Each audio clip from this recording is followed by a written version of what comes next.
Hey, what up, guys? Total Control 871. Yep, I'm back in the world's most busiest mall, Hamilton Mall. Oh, yeah, hell yeah. The rider's here with me. Alright. I feel like doing an edition of Headline News. For those of some of my newer subscribers, I do Headline News where I basically cover what's in the headlines, my thoughts, my opinions, stuff like that. Alright, we have Octavius V. Cato, 19th century scholar, activist. I believe he fought in the Civil War. And more importantly than that, he also advocated for blacks and their right to vote. We see here now about 120 years or more than that. 130 years after his assassination, and it was an assassination.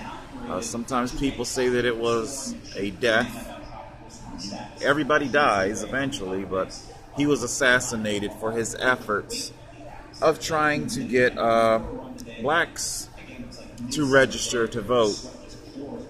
He wouldn't be the only civil rights leader that persecuted, arrested, and killed in the endeavor.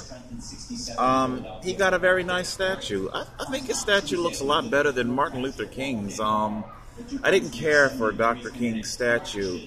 The arms folded and I don't know. Anyway, but it definitely brings to light how people will quite often herald, praise, and lament on the brave, ignoble heroism of all these people who sacrificed so much. Of course, back then, 130 years ago, hell, I don't even got to go back that far. Shit, 50 years ago, this man was perceived as a heretic, insurrectionist. He is the troublemaker. He's the troublemaker. In the same vein of civil rights parasites and things like that, I want to say something really quick. I remember around when I was a little boy, I was raised by a woman that I came to know was my grandmother. I'll give you more on that later. But every Christmas and around every Easter, the TV stations would haul out the Jesus Christ stories and whatnot. And she would get all emotional and weepy watching the persecution and the crucifixion of Christ and whatnot. And I'd ask her, "What's wrong, Grandma?" And she goes, "Oh, look what they did to my Lord and Savior," watching the TV and whatnot. Interesting. Many, many years later, as I got into my late 20s and 30s, and after having suffered with persecution, discrimination, definitely coming out of my childhood, teenage, and young adult naivete. Once I got to understand exactly how the world works and how I began to understand that hard work alone is not enough to overcome the persecution. But I began to question my grandmom's religious devotion. Had she have been alive 2,000 years ago, when Christ was being paraded around by the Roman soldiers, would she have been brave enough to stand by his side? I believe, wasn't it Peter that ended up denying Christ being with him?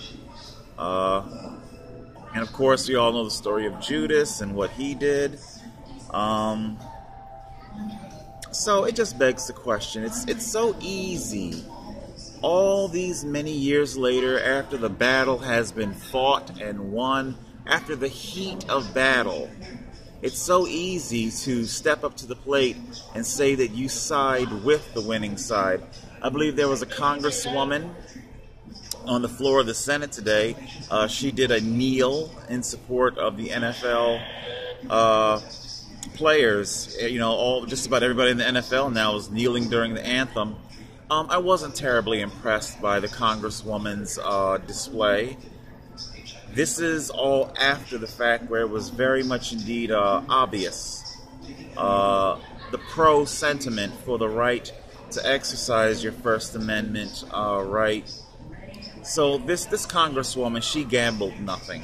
You know, she already knew that the weight of the nation would be behind her, just like it was behind the NFL players. So when you're late to the party and everybody knows who's winning, you know, it's not much of a sacrifice. Same thing can be said for the Mormons, as they had their spiritual epiphany about black people.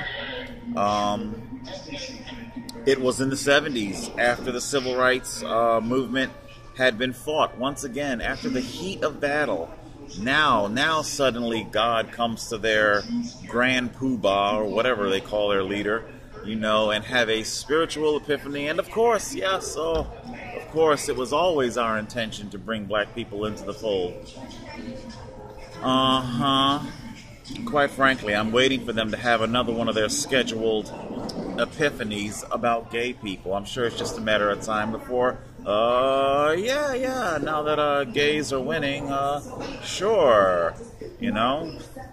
So, there you go. All right, we're going to move on. Let's see. Basically, that is what's in the headlines. It's just like totally saturated with the anthem protest, when Indianapolis Colts fan is not happy with a number of players who decided to take a knee. So that's really what's in the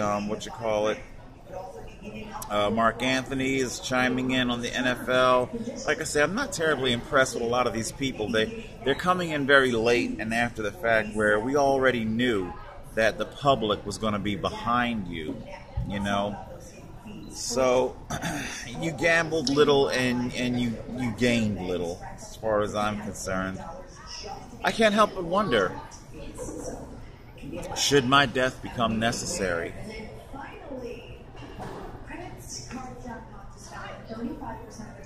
How many years after my death will a nation be willing to step up and say, yeah, he was right and we were wrong. Here's our apology. Here's a statue. Here's a ghost bike. Here's a, you know, too little too late. Too little too late. What do you got here? Ottawa Wambier, that student that was went to North Carolina. He was blind and deaf when he returned to the U.S. I have no idea why anybody is going to North Korea. I could definitely say a lot of things about, it's a lot of these students, you know, and these, you know, whether it's over in Iran, Iraq, or we're students, we're bike packers, backpackers, hiking, and we accidentally cross the border. Seems to be a lot of that.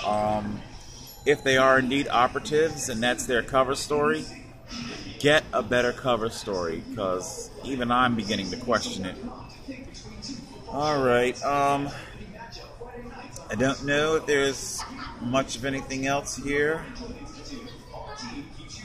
It's all our NFL. Healthcare. Okay, I'll end on healthcare. Healthcare. The Cassidy, what is it? Graham Cassidy. Yeah. Lindsay's BFF, John McCain, didn't want to go in on this, so healthcare. I've been on the fence for a long time about healthcare. Is it a right?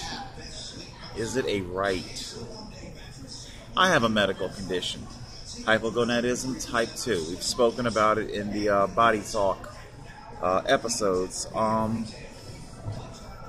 Were I to be hired by an employer, why is that condition suddenly their responsibility?